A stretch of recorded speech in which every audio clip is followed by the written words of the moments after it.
When it comes to planning for your future, you want someone you can trust. At Prairie State Investments, Mark Pfeiffer is here to help you build a plan that fits your life, your family, and your goals. Whether it's retirement, college savings, or investing wisely for tomorrow, Mark has the knowledge and local commitment to guide you every step of the way. Don't leave your future up to chance. Call Mark Pfeiffer at Prairie State Investments today at 815-668-8131 and start investing with confidence. Ready to outfit your team or gear up for the season? Get trusted service, custom designs, and hometown commitment from Breedlove Sporting Goods, serving Kewanee and the surrounding communities since 1949. From quality athletic equipment, team uniforms, screen printing, and embroidery to trophies and awards, Breedlove's has what you need to compete with confidence. Whether you're a coach, an athlete, or a supporter of local sports, they've got you covered. Call them today at 309-852-2434 to outfit your squad, customize your gear, or plan your next fundraiser. That's 309-852-2434. Breedlove Sporting Goods. Support local champions and get ready to play hard and finish strong. Welcome to NUIC All Access, joined by Joe Murdy, and I'm your host, Kyle Kampmeyer. Today we feature Dakota Softball's head coach and an all-state player for the number 4 state-ranked Indians. Joe, introduce our guest to us today. Today's guests are Dakota head coach Jeff Kinney, along with junior all-state player AJ Howarth. Here's a look at what they've accomplished so far. AJ was the NUIC North Player of the Year. She was also named IBCA First Team All-State. AJ is a Rock Valley College commit. Head coach Jeff Kinney enters his 16th season leading the Indians. He has won 8 regional titles and has 2 sectional titles in his tenure. He's also approaching 300 career wins. Coach, AJ, welcome to the show, and thank you for joining us here today. Thank you for having Thanks for having us. So, Jeff, we'll start with you. Obviously, entering year 16, you've won those 8 regional titles. You have the 2 sectional championships. Last year, you brought home a 4th place state trophy, the highest finish in program history. You're sitting just 19 wins away from 300 career wins. When you step back and look at the program that you've continued to build based off of your time prior with Coach Kevin Klein, what are you most proud of? Yeah, I think that's just the consistency we've been able to build. In 2010 when I took it over, I obviously, some coaches have a big challenge of totally rebuilding a program from scratch. I was fortunate that, I'm coming off of, taking over a very successful program. You kind of felt like you're getting handed the keys to a shiny car, like, don't crash this thing, all right? And I feel proud that I haven't really crashed it yet. Our program, I think, looking at the record book, I think the last time the Dakota had a losing season in softball was something like 1991. So the fact that we've been able to just consistently, like 35-ish years, just consistently put a good team out there, a winner that's something that's going to compete for conference and regional titles on pretty much an annual basis. I'm pretty proud we've been able to continue that tradition for Dakota. So, AJ, you're heading into your junior season now. You've already experienced a sectional championship loss, a 4th place finish at state. How much has that accelerated your growth as a player? Yeah, I think it just gives me a lot more experience that other players and young players don't get to have, while also setting an expectation of what Dakota softball is and our goals for the program.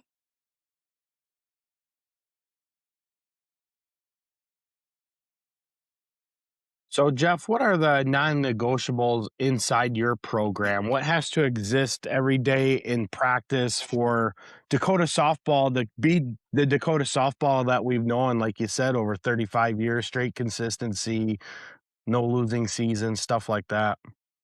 I think the overarching theme that I try to push on is just, practice with a purpose.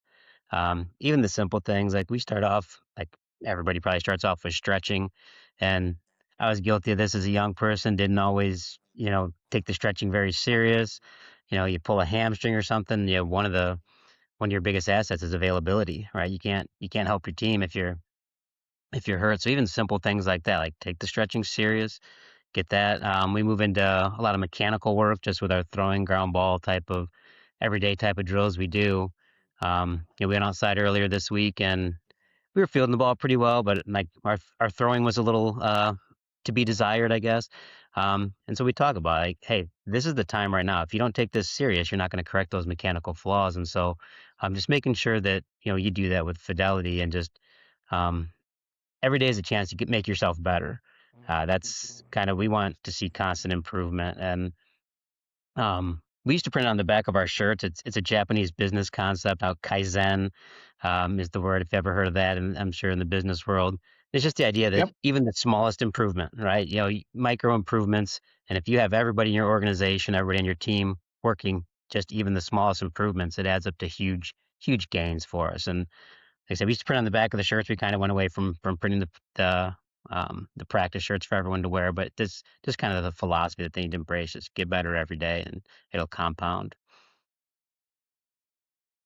So AJ, when you first stepped into varsity as a freshman, what was maybe the biggest difference between what you expected and what high school softball actually demanded? I think just going from like only having like 3 practices a week with travel to every single day after school and games on school nights and then juggling academics in with it. It's just, really hard to get into as a freshman, like trying to find that balance of your extracurriculars and also maintaining good grades and getting your homework done on time. So, do you have any issues with getting homework in on time? No, I'm a National Honor Society student, so never really been an There you issue for go. me, but There you go. sometimes it gets overwhelming. Yeah. We've been lucky throughout the years. We've never really had a whole lot of academic issues to worry about. I mean, every once in a while, and kid needs a little prodding, but all in all, like it's just not something we've had to worry about as a program. So the girls have really taken care of business there. That's awesome. Jeff, last year was the best year that Dakota finished in school history, placing fourth in state. When did you realize that this team had something special that could make that deep run? Yeah, I don't know if there's any single point. It just seemed like just a consistent, gradual build. We had a lot to figure out. I think we graduated 6 starters from the year before. That went to the sectional championship, I believe, right? Yeah, lost to East Dubuque there. Yep. We really didn't know what we had. I mean, going in, and I think last year, I don't think we really got outside nearly as early as we did. So, kind of walking into game one, we scratched a plan together. It didn't go real well. We lost that first game in pretty undesirable fashion, I guess. A lot of errors and things like that that just uh, uncharacteristic. And over the next few weeks, we just started making changes. I think there was only 3 positions that remained unchanged. I mean, AJ obviously stayed the ace. We left Haley Kirchner at first base. Finley played shortstop, and the other 6 positions all changed. Even our DP changed, really like 7 changes throughout until we really just found what was working. And then I don't know. I mean, the offense wasn't really an issue. I mean, we came out of the gate. I mean, not the first game so much, but after that, we were scoring 10, 14, 21 runs, and um, so the offense really kind of clicked right away. So that part of it, but I'm a big believer in pitching and defense, and it took us a while to get that down to where we were happy. But halfway through the year, we just really started playing well, and you start seeing postseason comes out, and you're like, yeah, well, we beat these teams, and there's no reason why we can't make a deep run here. Yeah, I would say over the last 25 years, you guys have won a lot of low scoring ball games, 3-1, 3-2, 2-1 type games, like you said, pitching and defense. So when you start getting these games that get those high scoring run games, you have to sit back and think about how much power your lineup was able to generate. Cause I mean, you guys did have a lot of good swing power in your lineup as well. Yeah, we weren't a big home run team. I think AJ had 3. I don't know if anybody else even hit 2, maybe. But we had a lot of girls who maybe hit 1, but a lot of doubles and things like that. I mean, we just really did a good job putting the ball and play hard. Um, and yeah, we won some games. Like I don't know that we had too many, like shootouts necessarily. I mean, there's plenty of times where we scored a lot of runs, but I don't think we ever got into those like 13-10 games or something like that.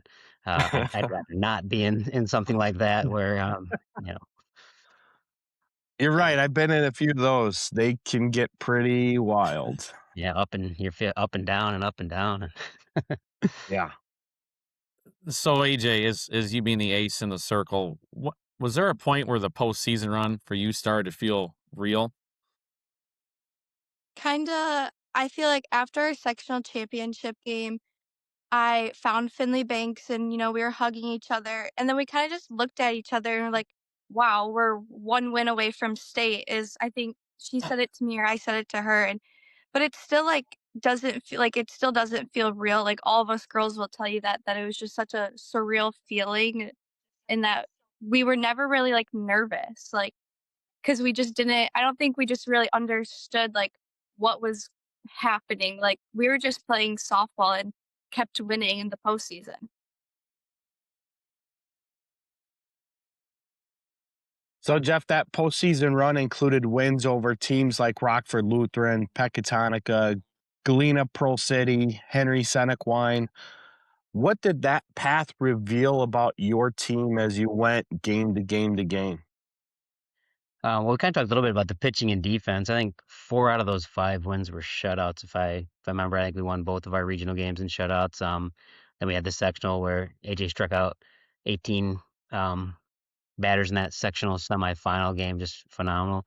Um, but I don't know, they were just ready to go. They were just big game players there. Really didn't get nervous, and like you never really sensed any kind of nerves. Like I guess AJ kind of alluded to that earlier. They're just out there doing what they can do, and just um, I don't know, just shows what they're capable of, I think. So AJ, what is it like for you pitching in those big postseason environments where every pitch matters? Just kinda telling myself, like, don't let myself get nervous and just let it be me out there, like, controlling what I can control and just pitch to contact and let my defense work out there. Don't get too worked up and, just know that, like, throw my game and we'll be perfectly fine. So, Jeff, making that run to state, you played Leroy in that semifinal game. Um, a college buddy of mine, Doug Hagman, is on the other side of that coaching Leroy there, and he's had some good success down at Leroy with them getting to state before. They had a third place finish, now a second place finish. But you guys had a great game in that game. Came down to the last play of the game for them to pull out that win. Small communities like ours, they rally behind teams making these state runs. What did it mean to you to see the town of Dakota and the community itself fully behind your team? Yeah, I didn't really know what to expect. Spring sports are kind of unique. I mean, seniors are graduating before the regular season's even done these days. Kids are out by the time you're playing, certainly by sectionals, maybe even by regionals, and so are they going to come out and show up for you? And they absolutely did. So, um, at the same time, I mean, I think uh, it might seem stupid, but high school sports are kind of that blood. Yeah, I mean, what else do you have to do in a town of 500 people? I mean, especially if it's a big game like that, like why wouldn't you be there, right? Um, so to have them like to be able, follow us, like we just even starting in Peck at the regional, I don't always notice it. I think we were on the first base side. You go take the third base dugout, and you're just like, wow, man, that whole place is just lined with people. And then being able to host a sectional, of course, that's a huge advantage being right in your community and just have like the hills full of just everyone's here, and it's just cool that the sport there in Peoria, they showed up down there, 3 hour drive. Um, it means a lot to them, and I'm sure that it means a lot to the kids to have that support. Yeah, so taking that sectional in at Dakota and they bring in the additional bleachers into the outfield. So there's additional seating out there. And then, of course, like you said, you start seeing people line the hill that you don't normally see during the regular season.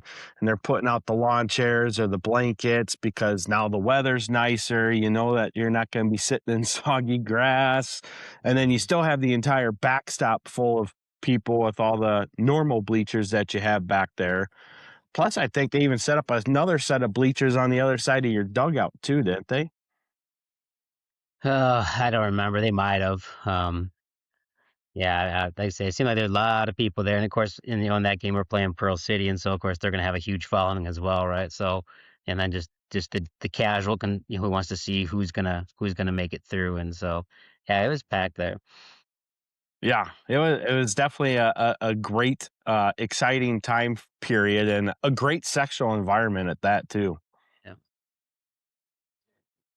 So AJ, you guys like we talked about made it down to Peoria. Take us inside Peoria a little bit when you step on the field there at Peoria for state. What's going through your mind? Well, luckily with travel ball, I'm no stranger to the Louisville Sports Complex. I mean, I think we play there probably 3 times year round with travel ball. So that helps you feel a little bit more comfortable and not so nervous. And like I said earlier, I try just not to let the nerves bug me and just keep throwing my game, knowing the defense is going to work behind you. We've prepared all season for this and controlling what you can control because once the pitch leaves my hand, there's nothing I can do about it. So AJ, last year you struck out 255 batters, setting a new school record, and you broke it on your 243rd strikeout of the season. When did you realize that you were pitching at that level that you were going to start setting school records? I honestly don't really know that I ever realized I was pitching at that sort of level. I kind of had like it in the back of my mind, like, oh, that would be like really cool to break the school record. And I remember maybe like mid season, I said to my parents, like, hey, like, what is the record? And, we emailed Mr. Klein and he said 243. And I was like, like that's something cool that I want to do. So it was always in the back of my mind, but I wasn't, aiming for that 243. Like I was aiming, pitch to contact. Like I'm not here to strike out every single girl. Yeah, they didn't email me that question. They just, I probably would have been like, I don't know, more than what you have now. uh, so, Coach, at what point did you realize that AJ had the potential to become one of the best pitchers in the state? When she was in fourth grade. All right, That fair sounds cool, enough. but it just she came into my class. I think at the time she was playing for the Sticks. She can correct me if I'm wrong here. She was taking pitching lessons um, from the Freeport girl. I can't think of her name, but she went to U of I. Yep. I don't know what was her name, AJ. Taylor, I feel really bad. I don't remember her last Yeah, name. Her name was Taylor though.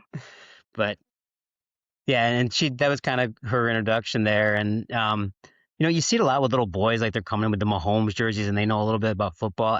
You don't really see that. I mean, maybe it's because women don't have necessarily that professional platform nearly as large as she's coming in and talking about all the college games and stuff like that. I think she was a Florida State fan back then, if I remember right. Until Yep. she met the Michigan head coach, and all of a sudden I'm like, hey, wait a minute, wait, you got this Michigan gear on now? Like, what is this all about? And Go um, blue. You and you sure could she didn't just get that Michigan gear from Kyle? I don't know where she got it, but like she came back all excited about meeting the coach, and um, like I said, I can remember that back in fourth grade. So, and like I say, obviously she wasn't pitching at that kind of level now, but I knew then like this girl, it's more than just it's a passion. It's not just your kid who you ask your normal fourth grader, you're like, yeah, I play softball in the summer. It ran way deeper than that, and so I'm just like, this kid's gonna be our ace one day. Um, More to where like what level she's pitching at a high school level, eighth grade into ninth grade. She started pitching with our summer league. And you kind of started to see that just how much velocity and spin and stuff that she has. It's like, all right, she's gonna be a good one. So AJ, pitching that many innings obviously takes some toughness and grit, especially over, the amount of games that you guys played, which was 31 games last year. What does your preparation look like between starts?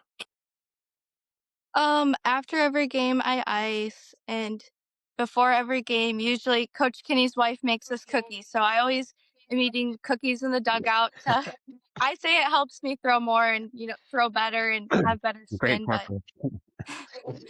Usually like 2 cookies. I'll do my J bands before I pitch, and then I only throw like 10 to 15 pitches before I throw a full game just to get loose and not tire my arm out even more. And then, like I said, icing after every game.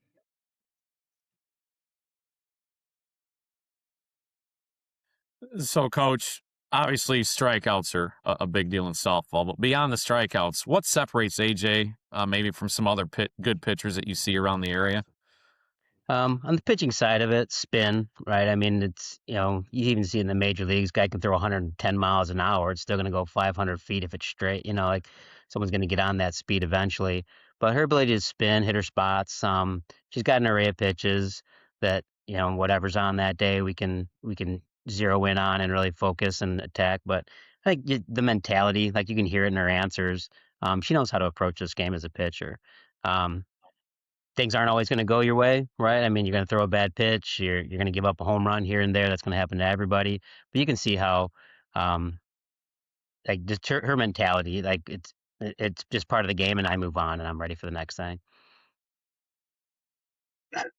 So, AJ, we spent a lot of time talking about your defensive side of the game on the mound, in the circle.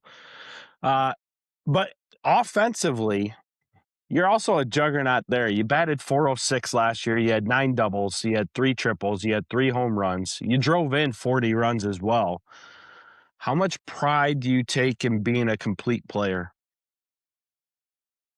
I think just kind of going after a rough offensive season my freshman year, knowing that I want to get better and always kind of being told that like my offensive side needs work. Like, so, I started going to hitting lessons and like talking to my parents, like setting up the bow net in the garage and hitting more, like wanting to, not just be this pitcher. Like I want to be a full complete player. So just working on those extra things and going to lessons and wanting to become better. So does Travis keep the truck out in the parking lot so you got more hitting space? I make him move it.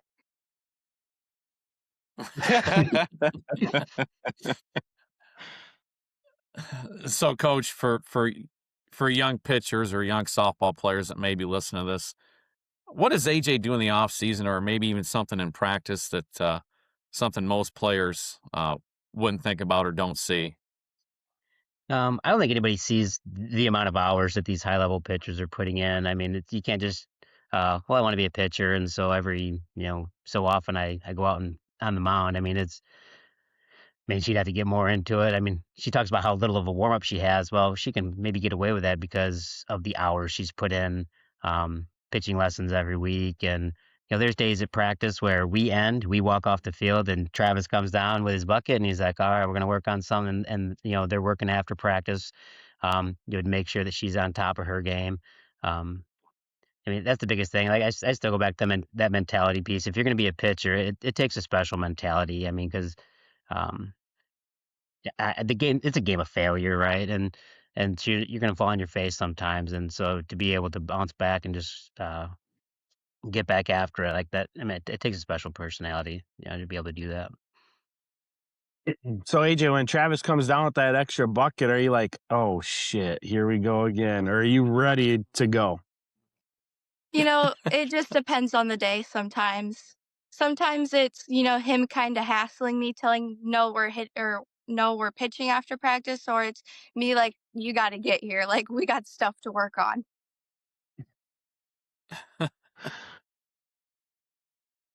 So, coach, over the last 15 seasons, you've won 8 regional titles, but even more importantly, you've won 4 of the last 5 regional championships.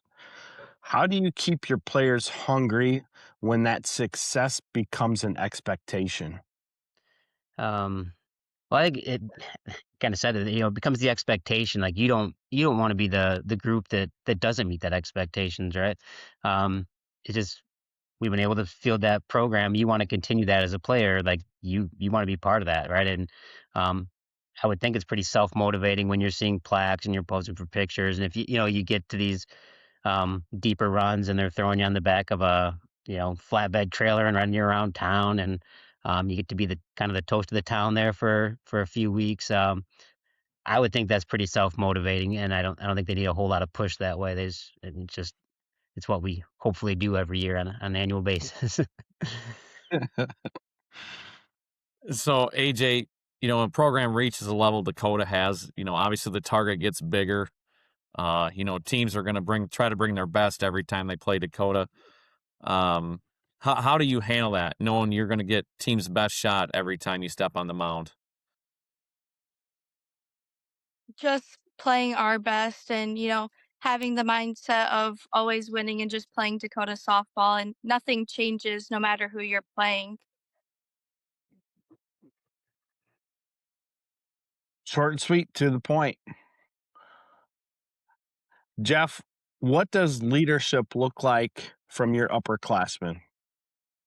Um, it's kind of a unique group. Like in some years, you got that real strong senior leader and stuff like that. And we do have some that are more vocal. I would say like from a vocal perspective, probably more like Tatum Gill, Finley Banks. They're kind of the ones who are, if they're gonna be a senior speaking, it's kind of, whether it's just let's go and hey, come in, it's kind of those two that kind of take that. But I think the team in general, all these girls have put in a lot of hours. They've all, I mean, I think every girl in our lineup is, played years of travel ball. And I think there's kind of this mutual respect.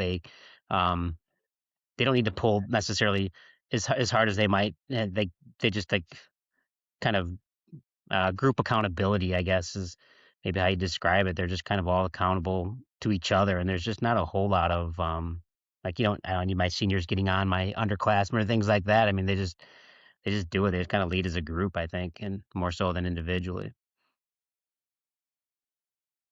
So AJ, now being a junior, you're now one of the leaders of this team. What kind of leader do you want to be for the younger players for Dakota softball? As a freshman, I always feared the seniors or the upperclassmen, and I've always kind of told myself I don't want to be someone they fear. I want to be someone you can like laugh and joke with, and but still come up to me and ask questions on a drill and like not be scared to do that because I feel like I was always timid and like scared to ask questions of the older girls. So I just want to be someone that it's not that scary upperclassman that you can't ask and you're scared that they're judging you and whatnot. Because I mean at the end of the day, you're building a program and building a legacy, so you just want everyone to be good and get better at practice. Yeah. They've done a great job with that this year. Like I say, a lot of our varsity kids do have kind of more experience in travel ball, things like that. A lot of our younger kids don't as not as many of them have that experience, and you've seen that already, like what she talked about, like. Hey, this is how you do this drill. I mean, there's 26 of them, and usually 3 or 4 of us. It's hard to Right. get around, just get it to everyone individually as much as possible.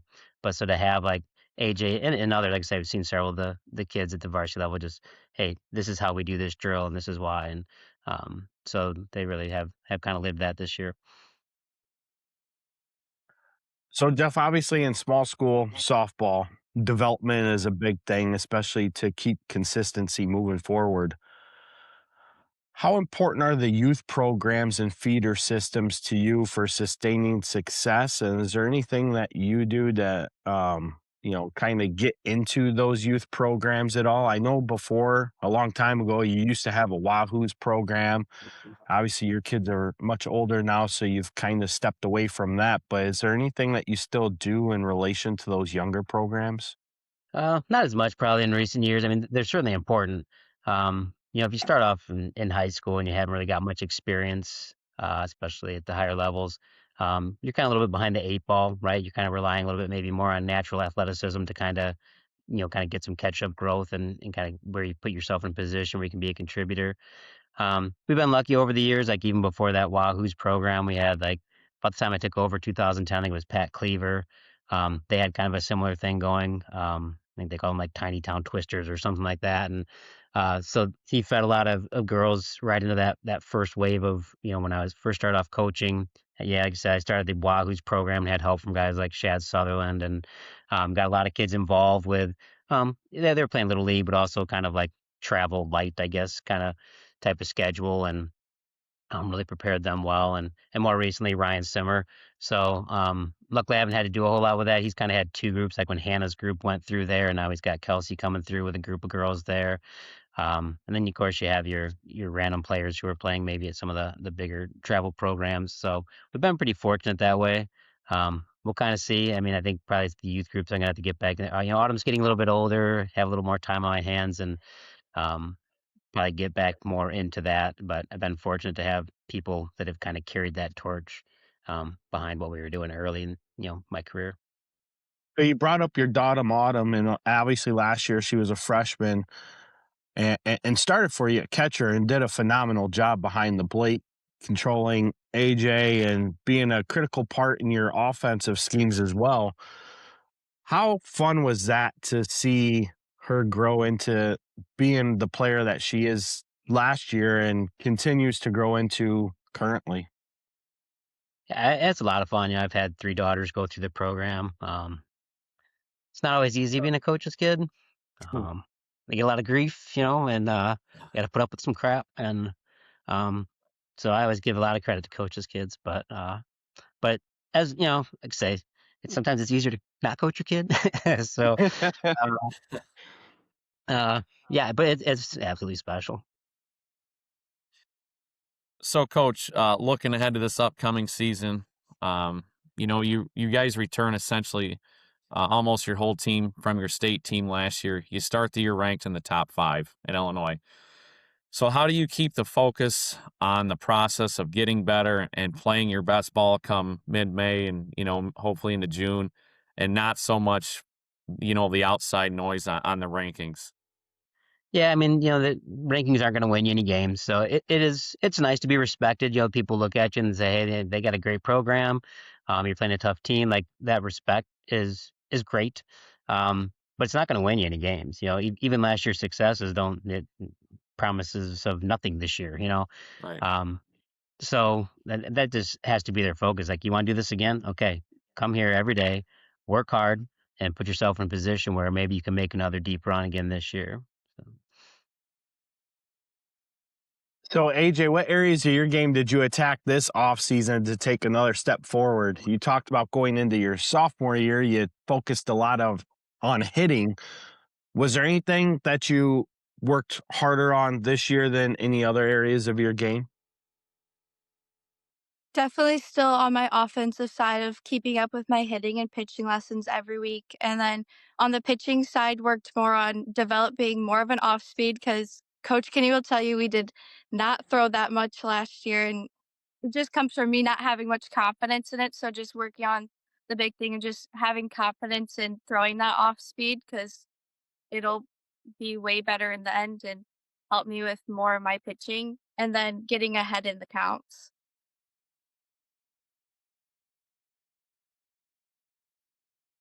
So, Coach, every championship run has some adversity. Obviously, it's not easy to win a regional. Definitely not easy to win a sectional, or obviously making it to state is tough. Yeah. What kind of adversity would you like to see your team face maybe early in the year to get you prepared for a possible another deep postseason run? Yeah, well, we've ramped up the schedule a little bit. Kind of put some teams on there we haven't typically seen. Tough teams like Stoneman, North Boone. We haven't played them as very. We used to play them a lot, but not as much recently. A lot of Nick 10 teams. Um, just within that game, whether you win or lose, right? Those teams are going to put you in tough spots, right? And so being able to respond to that, you want to be in those where you're facing, maybe the bases are loaded with no outs or one out, and what are we going to do to minimize damage or work out of this thing without giving up runs? Um, I mean, you don't expect to go undefeated, right? So I mean, being able to bounce back from a loss, I mean, I think we kind of learned that third place game. After that semifinal game, it was tough. You kind of see, um, things didn't go our way. Like, felt like we could have pulled that one out, and you could see we really didn't bounce back very well from that. Um, which last game of the year, I guess, the difference is maybe a 3 or a 4. Maybe it's not the end of the world, but in the postseason before that, you got to be able to bounce back from that adversity, or your season's over, right? Um, So just being able to just that mentality that, okay, it didn't go our way, this day, this pitch, this inning, whatever, and just put it behind you and move on. So AJ, you've already been to state, and in general media terms, you have a loaded team coming back that obviously has garnered a lot of preseason respect with a high state ranking to open up the season, the highest state ranking Dakota's ever had in softball to open up the season. How much motivation is there to get back to Peoria and finish the job? I mean, I think every girl on the team will tell you, like, that we wanna be back, but I think my main motivation comes from that semifinal game, losing in a 10-inning long game where you had to pitch all 10 innings and on turf, and it's just the sun's, right on your back, and you just have to keep pushing through if you want the win, and I think losing that game just really gives you motivation, like, "Okay, like, let's get back here next year."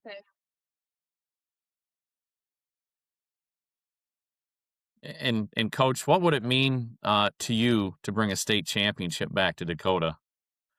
Yeah, no, it's hard to say without doing it. I don't know. I guess it'd be like your ultimate validation, right? That what you had and what you did and what you accomplished this, in a year. Um, it's kind of like, remember that Tootsie Pop commercial where the kid keeps walking around, like how many licks does it take to get the center Tootsie Pop, right? You just don't know until you do it, right? So, Yes. um, but yeah, like from an emotional standpoint, all the championships you've won over the years, the conferences, the regional sectionals, um, I don't know, like it just feels awesome, and uh, I would say there was a difference between that super sectional win and all those things. So I can only imagine, um, the feeling that they would have to do that. So AJ, simple question. What do you feel is the best pitch in your arsenal? Whatever's working that day, but probably I'd say 90% of the time it's my cutter. That's probably, my 3-2 count. Like, that's the pitch we're going with. Not this Coach, year, no. coach, would you agree with that? No. Coaches were listening. It's now the changeup. Yeah. Uh, all right, coach. So taking a look at this year's team here, obviously we've talked about all the players you guys got coming back. Is there maybe an underrated player on this year's team that maybe might surprise, maybe not some Dakota fans, but maybe some teams around the area and that maybe not quite on the radar yet? I guess the best example might be probably Brinley Sickles. She was one we talked like she kind of split some time with Maddie Kuhlmeyer last year. Maddie started a lot of those. Brinley dealt with some health stuff early in the year and kind of really dragged her down for quite a while, and didn't really we didn't really get to see her at we didn't get to see a whole lot of her, to be honest, and we didn't get to see what she's capable of. For the Dakota fans, they've probably watched her in volleyball and basketball, and she's kind of leveled up in both those sports. And so I think she could be in for a big year, like I say, not only not being at her best during that year, but her development as an athlete. I think yeah, she could be a big part of what we do this year that no one's really had a chance to see yet. AJ, who's the hardest hitter you've faced in the NUIC? I feel like last year's, like, 3 and 4 hitters from Pearl City, the Anna Dampman and Georgia Johnson, I don't know why. Those girls, I just whatever I threw them, they were hitting. I think they both hit home runs off me last year, and I think I only struck one of them out, like, once. Like, they were constantly just putting the ball in play off me, and I feel like every pitch I threw was there, like, no matter what spot, they were able to hit it. Yeah, they were definitely tough, and Coach Raisbeck talked about them quite a bit last season as well, being the staple of their lineup. And yeah, I would agree with you on that. That's good. Coach, is there something that kind of stands out to you that makes NUI softball unique? I guess I don't follow all the conferences around the state necessarily, but we got a big conference, and obviously we got three divisions of there. Um, I don't know exactly how many teams there are without counting. Somewhere just under 20 teams, 21. right? Yeah. So, yeah, it's a lot. If you're in Northwest Illinois 1A, you're pretty much in our conference. Um, yeah, it's kinda unique, I think that, almost every year you got an NUIC tournament essentially. Like, you talk about that in football, right? You get Right. those, it's a little bit different that they've seeded it out a little bit, but you used to always have that little 8-team pod where, who was coming out of there. You kinda have that with softball too. I mean, by the time you get through regionals, when's the la I mean, well, I know when the last time was. It wasn't 4 NUIC teams, but it's almost always 4 NUIC teams in that sectional complex.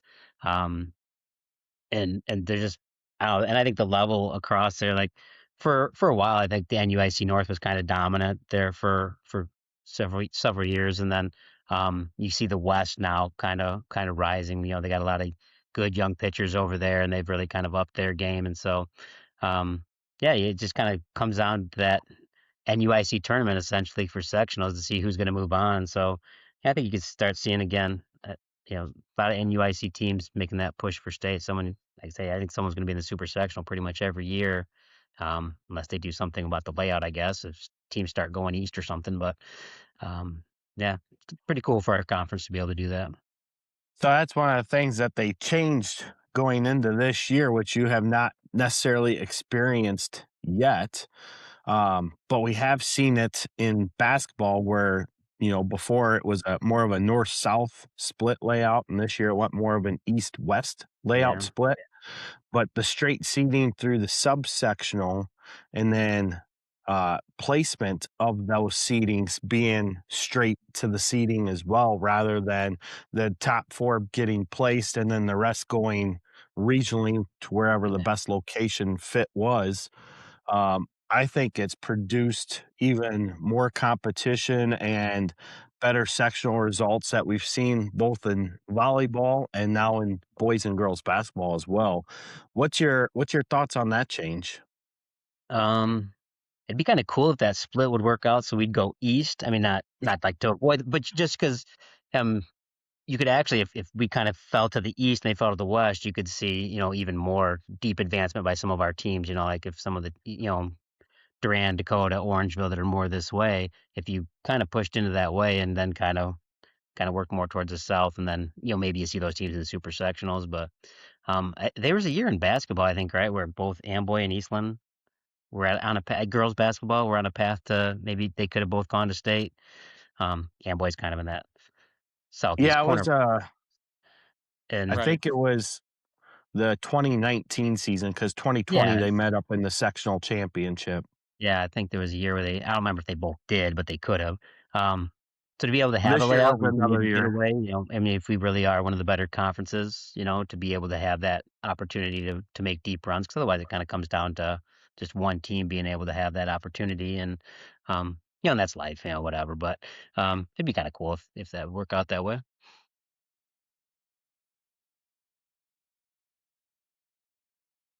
So, AJ, what's one thing that fans might not realize about this team?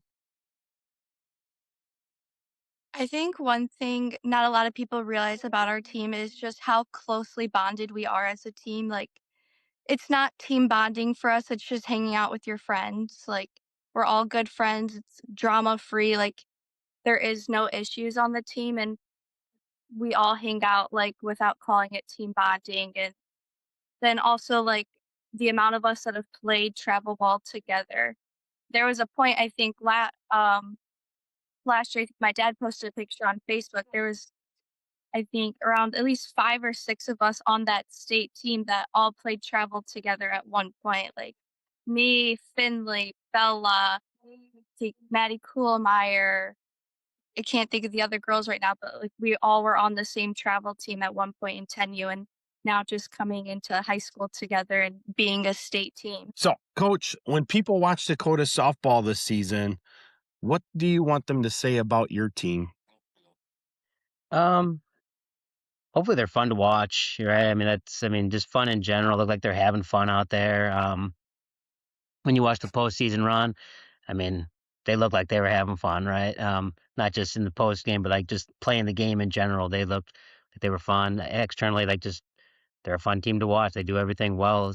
Hopefully if if things go right, just a tough team to play, and hopefully one that our community can be proud of. AJ, you're only going into your junior year, but you've already had a great career to this point, and obviously have a lot more to go.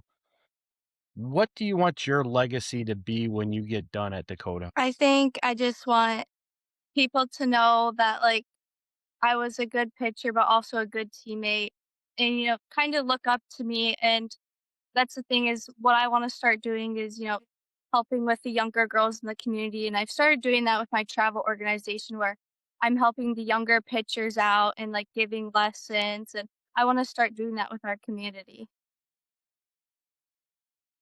You're hired.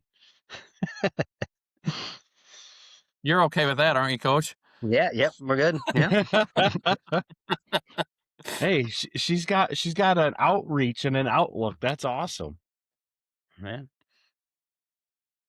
And she's got a coach who's getting older, so get through what she's gonna do college wise. Who knows? Yeah, Somebody's there you gonna have go. to take this thing over someday. So speaking of college, AJ, you committed to Rock Valley College kind of early, really. Um, what sold you on Rock Valley College, and what are your future plans? Obviously, Rock Valley, great national level program, a lot of national championships there. But are you looking at moving on after your 2 years at Rock Valley are completed, and what's your outlook there? So I think everything about Rock Valley sold me. The atmosphere, like it's such a family environment and also helps. I think over half of my travel teams committed to Rock Valley to go play. So that was kind of a selling point is just, the girls you're gonna play with. And I've been playing with those girls for I think 5 years now. So in just the family atmosphere and Coach Monroe is a great coach and he's very like he was super happy to have me and I think that's one thing that kind of sold me is like we both got along very well and I knew I wanted to be close to home and go somewhere 2 year and just make that commute from home every day. And then my future plans, I think I want to major in biology and then end up becoming a physician assistant and work with kids. But as far I'm not really sure if I want to play softball after Rock Valley yet. Something I'll kind of decide later on down the road. Well, it sounds like you got a pretty balanced outlook and viewpoint there, which ultimately is the most important part and really shows your maturity as well. So, that's awesome to see. And we wish you the best of luck in that avenue. And obviously, moving forward in this season, you guys, like we said, are ranked number 4 in state and are the team that everybody is watching, especially after last year's state run. And Jeff, as you well know, everything's all glory until you get beat, and there's always somebody out there waiting to beat you. And with the target on your back and your recent success, I'm sure you've already felt that pressure over the last couple seasons. But with pressure comes privilege, and that means that, like you said, the expectations are that you're competing for conference, you're competing for regionals, and anything else that comes after that is always additional frosting on the cake, so to speak. And you have done a great job at that. And, we look forward to celebrating your 300th career win, hopefully this season, as you continue to push forward here. So we want to thank you both for taking your time to come on the show to join us here. And we wish you both the best of luck this season and moving forward. Yeah. Thanks, appreciate it. Yeah, thank you. All right. So myself and Joe will return right after this. When the job matters, your equipment can't fail. That's where J&R Rentals delivers. Serving Tri-States area from East Dubuque, J&R Rentals is your local source for dependable equipment. From lifts, trailers, pumps, and job site essentials built to work as hard as you do. Homeowners, contractors, big projects or small jobs, expect the same standard every time. Pickup or delivery is available. Equipment sales, service and repairs, propane refills, reliable equipment from people who know the job. Call J&R Rentals today at 815-747-7707 and get to work. Joey just got done talking with head coach Jeff Kinney along with ace AJ Howarth from Dakota softball. And, we talked about where, they're starting off the season ranked number 4 in state, the highest state ranking for a Dakota team in program history to start a season as well. And rightfully so. I mean, when you take a look at the 4 teams that were in the state finals last year, Carrollton is probably the team that loses the most players. KZ Westfield is almost on a program level with what Dakota is as far as what they return. Leroy was the other team. They're going to return quite a bit as well. So realistically, you'd almost have to say that barring any upsets, Dakota is definitely going to be the team to beat in our area this year. And it's relatively not even close as far as that thought process. But granted, we got some teams in the area that are definitely going to provide some great challenges for Dakota. And when you start to look at the new way that they're doing the seedings and the brackets and things like that, I also feel that one of our NUIC teams largely will make the super sectionals, but I think they're also going to be the favorite to get back to Peoria in that Final Four to play for a state title as well. Yeah, I would agree with all that, Colin. And, talking about Dakota, like, as you said, we just talked to Coach Kinney and to AJ there. They both gave some great answers, Kyle. I mean, you can just kind of tell they understand the process, understand what's happening. AJ, for only, getting ready to go into her junior year of softball here, you can tell she's put the work in. She understands the game, understand what it's going to take to get Dakota back to state or farther, yeah, I'll be looking forward to following the Indians here all season long. Yeah, and as far as like AJ putting in that work, I mean, between her parents, Travis and Julie, I know that and AJ mentioned it, being on a travel program since 10U, and now she plays with an elite level team in Illinois. And she talked about her awareness of being in Peoria a lot, and she Right. had spent a lot of time at that Peoria complex over the years playing travel ball. So being downstate for her personally is not that huge of a issue because she's familiar with the facility. It'd be more of the pressure of the situation that you're in, of which, it sounds like that group of girls um didn't really put much thought into, Right. this is where we're at, this is where we're going. It was more of a game to game thing before they realized, oh my gosh, if we win this one, we're a game away from state. Yeah. Yeah, it really sounds like too those girls all get along off the field, which means a lot in girls sports in high school. It really does. So, uh, it sounds like they're just kind of got the right mentality, kind of, one game at a time. Here's the next team we got to focus on, and we'll go from there. And you feel like Coach Kinney kind of follows that as well. He's not getting too far ahead of himself as far as the state rankings.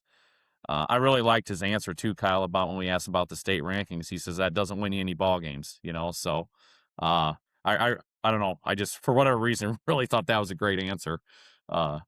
So yeah, Dakota, they're going to be ready to go here, and they'll be a tough team come postseason time.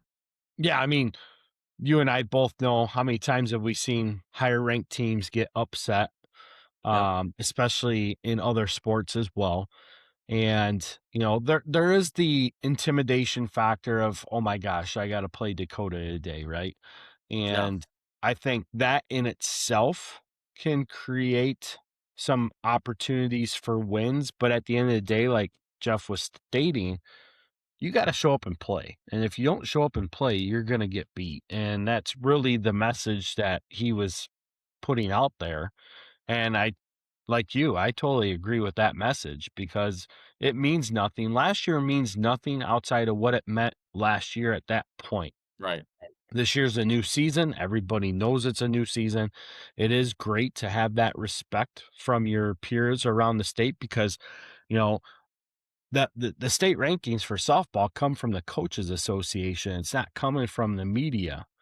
So the fact that that's coaching peers around the state that know about Right. Dakota, and that's what got voted in for the state rankings, says a lot about what Dakota has done and the respect that they've gained and garnered over the course of the last season from other coaches around the state. Yeah, no doubt Take, about it, Kyle. yeah, taking a look at some other things around the NUIC, we just received information that Alex Schlichting has committed to run track at the University of Wisconsin Platteville. Last year, Alec placed second in the 100 meters, fifth in the 200 meters. This year, he returns for his senior season. Will definitely be one of those guys competing for a state championship in track, especially in the 100 meter, because he actually lost at state, came in second place to Brady Anderson, who he had beat at the sectional. So those two are going back and forth, and obviously it's a conference Mhm. rivalry type thing there too. And we already know that Brady's going to run track at Northern Iowa, so that's going to be a lot of fun to see what Alec can do on the oval this spring. Um, we also had the state rankings, or not the state rankings, the all state teams named for girls basketball. And Joe, we had quite a bit of players on that. We had 6 named to this team. We'll start with the Polo Marcos, your hometown there, buddy. Second teamer in Cameron Jones. So a great season by Cam this year and a well-deserved honor there. And then we had third team representatives from Pectonica, Riley Alexander, Orangeville's Natalie Doyle, and Galena's Leah Heller.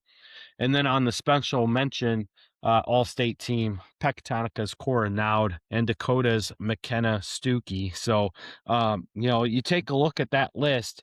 3 of those girls are coming back next year, and they're only going to be juniors in Stuckey, Naud, and Alexander. So, a lot to look forward to in that realm when we hit the hardwood next winter. Yeah, I would say the NUIC girls basketball is in good hands there, Kyle. That's a pretty solid list of girls there that got recognized around the state by the IBCA there. So again, congratulations to those girls.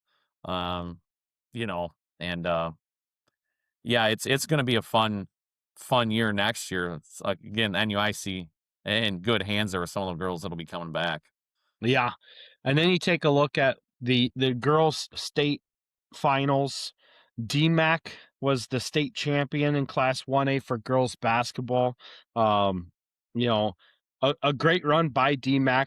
Nonetheless, they'd been ranked in state top 5, I think, from the start of the year all the way through. I know that they were definitely there in the final polls. And with that, you take a look at like Eastland's close loss to Weathersfield upsetting Newman for that sectional championship. And then, Weathersfield came up just short at super sectionals. And it starts to make you think, man, we really could realistically have seen an NUIC team make Right. that run. But unfortunately, it didn't work out that way. I would still state that our NUIC teams definitely had great success over the course of the season, despite the sectional bowouts from what they had. But we definitely seen a lot of great competition throughout the course of the season, and it was a fun season to watch.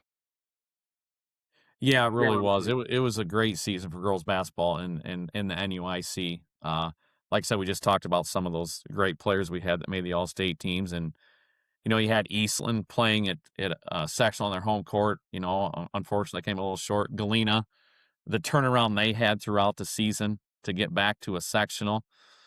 So it was a lot of fun watching these teams all season long. Yeah, I would say that the story of the year was definitely Galena basketball, right? Getting to Yeah. mid-January, sitting at 5-14, to turn it all the way back around into winning another regional championship for the 6th consecutive year. Just impressive what they did there as far as what their run was, and of course Coach Watson being able to get those girls to continue to live up to what Galena basketball has been over the past 12 years was just phenomenal to see. Taking a look at some other things here. Obviously, we just had the boys sectional conclude over the weekend. Earlier in the week, we saw Pectonica upset number 1 ranked Sterling Newman 70-66 in the semifinals. Eastland, I don't know if you want to call it an upset. If you look at rankings and ratings, it would be an upset, but Eastland beat Dakota 49-31 in that semifinals. And then Eastland and Pectonica meeting for the 3rd consecutive year in the sectional championship. And for the 2nd consecutive year, that win goes to the Eastland Cougars as they win 48-41. They will play Tremont tomorrow in the super sectionals at Western Illinois University. Joe, I would have to be remiss to say that the entire time that we were watching our sectionals play out, I felt that the winner of the sectional championship at Orion would be the favorite heading into super sectionals with the high probability of getting back to the state tournament. Wouldn't that be something? Eastland goes from state runner-up a season ago. They lose 3 key players, 2,000-point scorers. Yeah. They have to replace their entire guard system. Right. And here they are knocking on the door of getting back down to Champaign. Yeah, I mean, Eastland, they first let me back up here, Kyle. Pecatonica beat Newman. You could still feel that buzz that next night at Orion, that Wednesday night when Eastland and Dakota showed up. I mean, that was still the story before the Eastland Dakota game, right? Like, people are still talking about that out in the hallway, out by the concession stand. Like, how did Pecatonica beat Newman type of thing, So, it gave even, not that you need more motivation for a sectional game, but the Eastland Dakota, you could just kind of feel like, okay, Newman's out now, right? Like, so first of all, congrats to Coach Heisler and his team for knocking off the number 1 team in the state. Zion Brima had 34 points in that game, and the job Blake Fox did off the bench, containing Garrett Motznick for that, the Newman point guard, just kind of changed that whole complexion of that game. Fox was like a glove on Motznick. Oh, man. Kyle, I've watched a lot of NUIC sectional basketball the last 25 years, and it's one of the single best defensive performances I can remember. Yeah, I mean, it was that good. I was watching that game, and, early in the game, you could see Motznick just kind of sitting idle at the top of the key, and then all of a sudden his explosiveness would show up, and he's darting towards the hoop for a layup, right? But when Fox got on him, man, did he lock him down or what? Yeah, I mean, Newman was held to 5 points in that second quarter by Pecatonica, and Fox was a big reason for that. Newman, they just couldn't get into their normal sets, and they couldn't get their fast break going, which is a huge part of their game, their fast break and just getting into their sets. So I credit that to Blake Fox and that Peck coaching staff for coming up with that game plan. And then they held on in overtime. The other thing, Kyle, Pecatonica, with just a little bit more than a minute to go in regulation, was still down 5 to Newman. Yeah. I think that's something that's probably been forgotten already. But they got a bucket, got a stop. They missed a 3, but got the offensive rebound, and Carter Degner made a 3 to tie the game up, and then that sent it to overtime. And then, Pecatonica holds on in overtime. So what a win for the young Pecatonica team there. And then moving to Wednesday night, Kyle, the other sectional semi, Eastland and Dakota. Kyle, it was one of those games. It just had that Eastland feel to it, if that makes sense, from the tip. I was there announcing that game on WLT radio. I just never had the feel Dakota was going to win that ball game. And that's no disrespect to Dakota at all. But Eastland, it's like they followed their game script, followed their blueprint. They got the early lead. And we all know it's hard to play catch up against a team like Eastland, the way they play defense. And, Stuckey and Meyer were able to get some points, but, Eastland shut down everybody else in that Dakota team. And Jay had kind of talked about on last week's show, it was going to come you kind of knew what to expect from Krogman and Haverland for Eastland and Stuckey and Meyer for Dakota. It was going to come down to the guard play. Yeah. And the Eastland guards really stepped up in that game. Braden Anderson and Wyatt Carroll. And Anderson hit a big three going to the locker room and put Eastland up by 8 from 5-8 going into halftime. That was a big shot by Well, and I Anderson. felt that was kind of some lazy defense on Dakota's part. You knew you only had like 4 seconds left. Yeah. They let him inbounds the ball, and then he just raced up the left side of the court and basically unguarded, untouched, so to speak, with Yeah. no resistance to be able No. to launch that three to take what was a controllable deficit and just expanded it exponentially to open up the second half. Yeah, and again, Braden Anderson was huge in that game. I think he had like 10 points in the first half or something like that. And the other thing I want to say about East in that game, obviously Dakota, their defensive game plan, they sent plenty of guys at Krogman, plenty of help. Parker Krogman didn't force anything, Kyle. He was, even though you're all-time leading scorer in school history, sometimes you got to know when to pass the ball. And Krogman made great decisions all night. He didn't force anything. He trusted his teammates. And guys like Carroll in the second half, Anderson that first half made big shots, and it paid off. And Easton pulled away at the end. So Yeah, I mean, Maddox Spears had a couple big opportunities there that Yep. he was able to capitalize on. I know he had the 1-and-1 situation that was huge. Yep. It honestly, I felt like Dakota's backside help, especially early in the game, hurt them because how many times did you see somebody, whether it be Carroll or Anderson, kind of look towards the center of the floor, more towards the top of the key, and then they reverse feel and went right around the edge to the baseline for an Right. easy layup because backside help wasn't there. Yeah, for sure. No, that's a great point. Yeah, Anderson and Carroll were just awesome in that semifinal game. And the other thing, a credit to Eastland, their players and their staff here, Kyle, for that semifinal win against Dakota. Zy Haviland had 2 fouls a minute in the game. He sat the rest of the first quarter, part of the second quarter. Then there was a point Parker Krogman picked up his second. You had a point there where Krogman and Haviland were on the bench. Now, Dakota did make a little run at that point, but Eastland never gave the lead up before Krogman came back in. I just think that goes to show, Eastland is a team, how prepared they are in this big game situation. That's a shout out to their players and their coaching staff there. And, like you said, Kyle, unfortunately for Dakota, no one other than Stuckey or Case and Mayer scored more than 2 points in that ball game. So they just didn't get that other guy. A lot of times in the postseason, we talk about it. You need that other guy to have a big game or maybe a game you're not expecting. And unfortunately for Dakota, that didn't happen on Wednesday night. No, I mean, every time that like Burke or Dalen Long or Cole Lawler were trying to drive Right. the lane, they were shut down. Yeah. I felt like Krogman and Haverland definitely pinched the points. They played a great zone defense that night to be able to withstand those drives to the lane. And Liam Burke definitely hit an ice bucket as far as his shooting Mm-hmm. was concerned. It wasn't the fact that he didn't have the opportunities. He just could not get shots to fall. And, Lawler and Long were not able to get open much to even be able to get a shot off.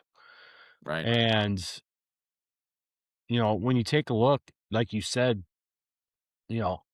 as an unbiased fan, just a fan watching the game, when Dakota started the game off, granted they got into a big deficit early. They were down, what, 5-0, It 7 was 12-3. Yeah. That led to that 12-3 deficit right out of the gate. Mm-hmm. But they started to attack the middle of the lane, getting Haverland and Krogman into foul trouble early, quickly. And like you said, as soon as they put them both on the bench, I remember stating, if you're going to attack, now's the time. Yep. And while they did to a degree, the closest they could get the game was 26-21. Yeah. And then the Yeah. fourth quarter was just all Eastland. Yeah, I mean, it just like I said, Kyle, I don't know how else to describe it. That whole game had just that Eastland type feel to it, where they play defense, they lock you down, and they control the ball. They don't take bad shots, So it got to a certain point where you're like, you just know in your head, you just had that feel like, okay, there's no way Dakota can come back in this. You're not coming back against this Eastland team in this situation, in this environment. And again, just a credit to Eastland. Like you said, replacing their whole backcourt from last year. I think people still expect them to be pretty good, obviously, win a regional type thing, but I don't know if many people expect them to go much farther than that, at least outside of Eastland, I'll say, you know. Um, so again, we move on here to the sectional championship, playing Pecatonica for the third year in a row in the sectional championship. Um, and Kyle, that was a fun first half there, Eastland and Pecatonica. I mean, Peck was up 1 at the half. You felt like both teams were playing great basketball. Both teams were doing what they wanted to do. And, at half, it was still anybody's game. And that's what you want for a sectional. Yeah, I thought you couldn't have scripted a better start to the game for Pecatonica than what they Right. did. Especially, you're going up against a team that upset you in the sectional championship a season ago. Right. Granted, only one of those players returns for Pecatonica this year in Zion Brima. Right. But you've played them twice. Granted, both games were back in December, but you lost by 11, you lost by 9, and pretty well decisive games. Close early, spread it out late. And when you get into those game matches, like, you felt like Eastland was the favorite going into that game. Right. But like Jay had stated before, Pecatonica is learning how to play with the youth that they had, and they were starting to get hot, which led to the run that they had to the sectional championship. And then on top of that, by taking down the number one team in the state in Newman, whose only loss prior to that was to a 2A state ranked Mendota team, was pretty impressive, right? Mm-hmm. Yeah, for sure. And you just felt like this game could go either direction, but I also felt like Pecatonica had to start off fast, and they did. Yep. But Eastland in the second quarter was able to trim that gap up to where I felt like going into halftime, even though Pecatonica had the lead, Eastland had the momentum. Yeah. A- I'll agree with that. And when they opened up that third quarter, you could definitely see that momentum shift into Yes. Eastland's favor. Yeah, no doubt about it, Kyle. I kind of said the same thing on the radio. It felt like Eastland had the momentum there, starting that third quarter, and they slowly just kind of extended the lead a little bit there. Uh, Pecatonica was able to hit some threes in that first half from several different players. Connor Berg, the freshman, hit 2. Zay Brima hit 1. I believe Dagner hit 1. So they had several different guys hit a 3. Kyle, the final stats for the game, Pecatonica offensively, they only had 3 2-point field goals the whole game, other than Zion. So they couldn't get those 2-point field goals. My point is, not a lot of easy baskets for Peck other than what Brima gave them. With only the 3 2-point field goals other than Brima the whole night. And here's the other thing though, Kyle. You look at it though towards the end, Eastland had momentum, but Eastland let Peck hang around, and they couldn't. They missed 6 free throws in the last 3 minutes of the game. Cooper Hamilton had a good look at a 3 when about a minute to go, and Peck was down 5. Unfortunately, he missed it for Pecatonica. But who knows if he makes that and cuts it to a 2-point game. But Kyle, this is what Eastland It got again. down. Didn't it get down to like a 3-point separation there at one point? Wasn't it like Something 44 like to that. 41? Something like that, yeah. But here's the other thing. If you would have told Peck coach Bobby Heisler before the game, Kyle, now listen to this. In the fourth quarter, that Easton was going to miss 6 free throws, Parker Krogman wasn't going to score in the fourth quarter, and Easton was only going to make 1 3-point basket all night. If you're Coach Heisler, you would have signed up for that 10 out of 10 times, Oh, right? absolutely. Like, but again, Eastland, they just find a way to win basketball games. They do. It's kind of in the fabric of what Eastland Yes. basketball is, right? It's the blueprint, Kyle. It really is. It's more about playing that relentless defense than it is sparking an offense. Yep. Granted, you have to have the offense to win, but if you're not playing defense and you get into a shootout, right, it's anybody's game. But if you're not hitting your shots and defensively you're able to shut down the other team, realistically, you're still giving yourself the higher or a better opportunity, in my opinion. Right. Right. Because I think shooting, as you very well know in basketball, can get very streaky at times to where sometimes it feels like you can just pour it in from wherever and it's just going to drop. Where at other times, you're just building a brick house all over the place. Yeah. Right. Where Right. defense is always there. Always. It's a staple, right? Yeah. And yeah, I mean, the game was exciting. There was no doubt about It that. was. You could feel the energy. I mean, as soon as The I atmosphere was great. tuned into the radio show, and then I was finally, for whatever reason, they started the NFHS after the first tip. I don't know why they had the late start to getting the cameras rolling, but Yeah. once that came on, behind the radio voice and hearing the crowd through the radio, but then when you visually could see the crowd, that place was freaking packed, man. Yes, it was. That was a fun atmosphere. Yeah. Kyle, I do want to say a couple things here. I mean, first of all, just a shout out to Pecatonica, the way they played that whole sectional, upsetting Newman, pretty much taking Eastland down to the wire, with a team that doesn't start any seniors. Obviously, expectations will be high for them next year and even the next 3 years. And for Eastland, I don't know where Kyle will end up. Guys like you and me will end up ranking Parker Krogman all time in NUIC history, but you look at his resume, and I know there's other guys, but he's going to be the school's all-time leading scorer, 3 regional championships, now 2 sectional championships for Parker Krogman and his classmates, and a second-place finish at state, and who knows what will happen here in the next few days. I mean, Parker Krogman's going to go down, Kyle, as one of the best the NUIC has ever seen. Yeah, I mean, outside of, a couple guys that, I mean, we're going all the way back to like 1978 with like Alan Rayhorn, who went on to play at NIU, and and Jonathan Schneiderman, who went on to play at UIC. Right. Obviously, Parker's not growing that kind of look, right? He's not getting those B1 caliber looks.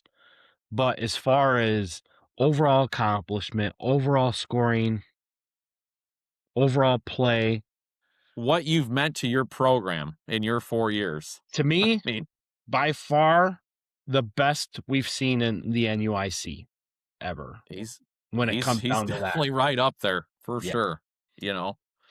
I'm not going to say he's the best player ever. Correct. His accolades and accomplishments are the best. What he's meant for Eastland basketball the last 4 years. Yeah. Best we've ever seen. And anybody could sit back and argue with it, but there's really no argument. He's a 2,000+ point scorer, all-time leading scorer, Eastland history. Like you said, 2 sectional championships, a sectional championship loss, a second-place finish at state, still playing right now for another opportunity to get back to state, of which we've never even seen a team from the NUIC go back-to-back state finals ever. Right. So if Eastland wins this super sectional, they're going to become the first team in NUIC history to get to back-to-back state finals. Yeah, I mean, on the boys side. Yeah, girls, I mean, you can't. Ironically, like I said, you can't argue the resume. So It's been a great run here for Eastland these last couple years, so we'll see how they finish it out here. So, this kind of reminds me of Scales Mound a few years back, right? Like everyone kind of had that Oh, I forgot about expectations, Scales Mound. Scales Mound did go back to back. So right? Eastland would be But the second team. I but forgot about Scales Scales Mound. Mound, everyone's kind of expecting them to make it to state, right? That first year, right? They graduate 5 seniors, then they come back and they make it all the way back to the state championship game when no one was expecting that. This kind of has that same feel to it. Yes, correct. And So who knows? We'll see what happens. I have to apologize. I totally forgot about the I second did too. or When you were first place talking about it, I'm finishing like, by well, I'm Scales not going to Mound. say anything because I couldn't think of anything right off the top of my head. Yeah, But totally. And that was just here recently too. I mean, it was only 2, yeah, 3 years ago. Sorry, Coach K. I did not mean to absent-mindedly forget about your Scales Mountain Hornets teams that captivated the area forever. I mean, their runner-up finish is only the second runner-up. Well, at the time, it was the second runner-up finish in state or in NUIC history behind Mount Carroll's back in 2001 right. when they had Jordan Delt, who is now the head coach at Augustana, and yeah, so Eastland, obviously, third team to get a runner-up finish in NUIC history, but has a very rare opportunity to make it back-to-back state finals. And at this point, I'm obviously being the flag bearer for the NUIC. I want to see Eastland get there. Yeah, and it's really hard to pick against them after what I saw this week, Kyle. I mean, I'll be the first to say I was picking Newman to win the sectional, right? Like I'm not going to hide that. And I picked Dakota to beat Eastland. I was wrong, but I think a lot of people would have picked both of those two teams to win the semis. But again, that's why we play the game. And then here we are, Pecatonic and Eastland in the sectional championship, and Eastland wins another sectional. So I'll admit I was wrong, folks. I didn't see that coming. So I was half wrong. So I'm not. you told me Bobby gave you crap. Yeah, And I was half wrong because I did have Pecatonica winning that you semifinal did. game over Newman. You did. You did. So But I did think that this Dakota team was better fitted to give Eastland a run, and I was wrong on that. I was probably right on it, but the outcome was definitely wrong as Eastland still won by 18 points. right. Yeah. My point is, Kyle, I'm not betting against Eastland at this point. No. Now, can they win the whole thing? I don't know. Time will tell. I don't know enough about the teams that they would see at state in the championship if they'd make it that far. Obviously, some Based very off good what I've teams. seen, like Lawrenceville is going to be very tough. Chicago Marshall is still in it, which we expected, despite their record not Yeah. showing it. They've been in the state ratings all year with the hardest schedule out of all the 1A teams, so they're Right. still in it. Obviously, Lawrenceville was ranked number 1 almost the entire season. Yep. Before Newman got there, and Lawrenceville's still in it. And I know that You got Goreville and Go Route still alive. Goreville and Route are still in it, but they're baseball schools, let's be honest. Yeah. But Route does have some shooters, and they were able to take down a very tough Brown County team that was coming off of a football state runner-up. Right. So they had a lot of those kids on this basketball team that were able to do some of the same things. And it's funny because I was just looking at some baseball stuff earlier this morning, speaking of Route, and they're going to be one of the top 3 state ranked teams in baseball to open up the year. So Yeah. they're definitely putting together a great final resume to build into what the spring season will look like for them. And Goreville is always one of those teams that's right there when it comes to baseball. But I would say physicality down low, Eastland's going to be the strongest team at that part of the game. Right. Out of the final 8 teams that we have here. So then it's going to come down to overall athleticism, and then who can make the shots in the right time at the right moments. So I do think that the state championship is still very well wide open. I would agree. I would have to stay at the current moment as we head into super sectionals. I would say that Lawrenceville is the favorite, Mhm. and um, Goreville's been right up there all season long too. So eh, that's gonna be tough. The way the bracket works out though, Kyle, if Eastland can beat Tremont, they'll get Marshall or Indian Creek winner, presumably Chicago Marshall. I mean you know, that's not a terrible matchup for Eastland. I mean, considering it's a state game. Who knows? I think Eastland has a shot to get back to the championship game. I really do. Yeah, But we'll see here. I think the weakest team in this entire Final 8 is Indian Creek. Correct. And I think Chicago Marshall's absolutely going to rout them for that Joliet Central Super Yep. Sectional. Eastland and Tremont are both the only 2 seeds remaining Right. in this tournament. The rest are all 1 seeds. And I feel Eastland is the favorite over Tremont. They have the most experience coming back. They have the pedigree coming back that Tremont just doesn't have. And that's not saying anything bad about the Turks. It's just stating facts that Eastland does have the experience over what Tremont has. Kyle, I had a source tell me that Nesto Hoops had Tremont in the top 5 when the season started. So he's on to something. obviously he saw something there, and obviously things probably didn't go quite as planned for Tremont. Obviously, well, I can't say that they won a sectional, but I'm saying record-wise, Right. they finished 4th or 5th in their conference. But sometimes things don't always go as you plan in the regular season, but then you Pecatonic is a great example. Right. You still make a sectional final. Tremont still wins a sectional. So, and I've learned one thing from all the teams I've covered in this postseason, Kyle, you can't always go by the records. The records at this point, you can throw them out, And clearly, being that they were the 2 seed in their subsectional, coaches still saw things within that team and that program to give them that high of a seed, right? Right. So I think I'm not saying that the Tremont Eastland game won't be a tough game. I just think that Eastland is the favorite going. I would agree with that. game. Yes. Not saying that Eastland's going to go in and just slobber knocker them. I'm not saying that at all. Leroy and Lawrenceville, they've been, obviously Lawrenceville, we already talked about. They were number 1 ranked most of the year. Right. Leroy's been in state rankings most of the year as well, if not all year. Same with Lawrenceville. And then Route and Goreville, I think that'll be fun. And of course, Route, that's basically a home game for them because they get to play at the Jacksonville Bowl. Yeah, no doubt. Right down the street from campus. So that should be a fun and exciting game that, the Jacksonville Bowl is one of my favorite places for a basketball game. So I might just have to tune into that game along with the Eastland game.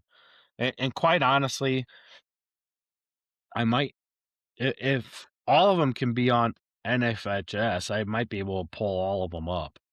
Well, Kyle, the other thing, I think the Eastland game's at 7, but 2 of those other 1A games are at 6, I believe. So all of them are those games 7, with the exception of Marshall Indian Creek. That starts at 6. Oh, there was only 1 at 6. Okay, I was thinking there was 2. I might have been looking at 2A maybe, but yeah, there's a chance to check out more than 1 game tomorrow night if you're watching from home, obviously. So I'll be at home in time for 3 of the 4 to start. There you go. So, yeah, no, this is going to be a lot of fun. And obviously this week too is the 3rd week of softball. So we have the opportunity to see some softball games starting up this week. Obviously, we just got done talking with Dakota head coach Jeff Kinney and AJ Howarth, and they still have another week to go before they play their first game. So they do not have any games scheduled here in this first week. But I'm sure there are. I have not looked that far ahead of the schedule. I got to get on Game Changer. Yeah, there's some softball games. If the weather, these first 2 days, if somebody scheduled games Monday and Tuesday, they're probably going to get them in. Now anything past that looks kind of iffy. But yeah, there's some thunderstorms that are supposed to be popping up this week, but and temperatures should be getting back up into the 40s or 50s this week before we hit the weekend, and it drops back down to high 30s for one of the days, and then it jumps back up into the 40s. I was looking at a 13-day schedule. I asked her to look ahead because obviously, we Right. are opening up games next week as well. So I wanted to get a feel for what practice might look like this week, along with what our potential game schedule will look like. Yeah.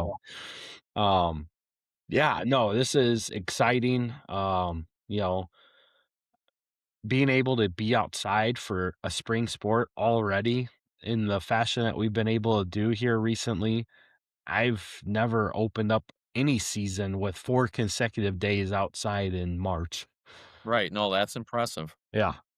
Yeah, definitely been a lot of fun, and we even were able to get outside a couple days there in late February and just open gym stuff. So, um, definitely been a lot of fun to be back on the diamond and getting feeling the dirt underneath your feet, so to speak, and getting outside and doing those things. But yeah, no, the spring stuff is definitely in high gear and kickoff, and of course we'll have a lot of that stuff coming out here shortly. Like I said, I gotta get on Game Changer. I've got some teams already on the follow set, but some coaches are a little behind getting their Game Changer stuff set up, which is fine too. But I gotta go find them so I can start following their progress and keep up to date with stats and updates on that as well. So it should be a lot of fun. And as always, as coaches are watching this, you can always send us emails, NUIC all access, all one word, at gmail.com. Feel free to send us your stats, your updates, email us, reach out to us, and we'll be more than happy to help support and get your teams on.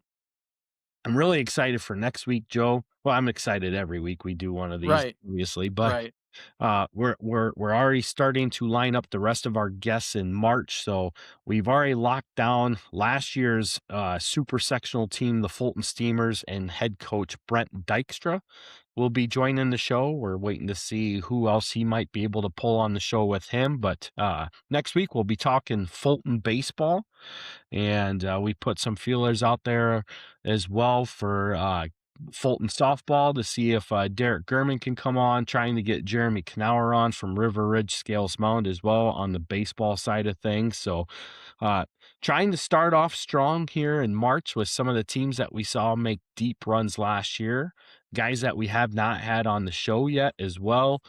So new faces to the program, but more importantly, the teams that made deep runs last year. And then obviously we're going to move into April and continue to get more faces and teams on here, and some of those will probably be coaches we've already had on in the past. But at the same time, a new season comes new opportunities, and we continue to grab more players to get on the show, which I feel has been even more important to the fabric and makeup of what we're trying to present here at NUIC All Access as well. Yeah, for sure. That puts a whole new meaning on the all access when you get these high school players on here to talk. I just love it, and I think the fans do too, Kyle. So Yep. So that gives you a look ahead of what we got coming up. Obviously, there's softball games starting this week. We got super sectional basketball tomorrow with the Eastland Cougars. Spring sports for baseball will start up the week after that. Track and field, obviously, starting up here soon as well. So it's going to be a lot of fun as we continue to race towards the end of the school season. But spring sports getting ready to start up and bring their light and showcase to the tournament. Baseball, softball should be a lot of fun. Obviously, we got teams that should be vying for a potential into the super sectionals this year with the chance to get to state.